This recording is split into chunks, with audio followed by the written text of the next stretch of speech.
রাসূল সাল্লাল্লাহু আলাইহি ওয়াসাল্লাম একটা হাদিসের মধ্যে বলেছেন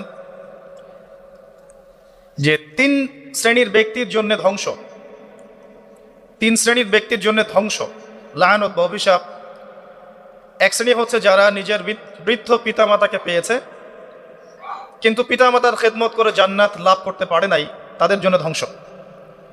আর এদের সংখ্যা দিন দিন বাড়ছে, এই জেনারেশনের সংখ্যা দিন দিন বাড়ছে যারা পিতামাতার খেদমত করতে চায় না। দ্বিতীয়ত হচ্ছে সেই শ্রেণীর মানুষ যারা রমজান মাসকে পেয়েছে, রমজান মাসকে পেয়েও তারা নিজেদের গুনাহ মাফ করাতে পারলো না, তাদের জন্য ধ্বংস।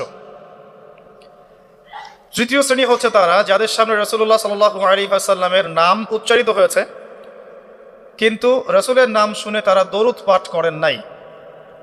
এই তিন শ্রেণীর ব্যক্তির জন্য রাসূলুল্লাহ সাল্লাল্লাহু আলাইহি ওয়াসাল্লাম ধ্বংসের দোয়া করেছেন। আমরা আল্লাহর কাছে দোয়া করি, আল্লাহ পাক আমাদেরকে এই তিন শ্রেণীর অন্তর্ভুক্ত না করুন, আমিন।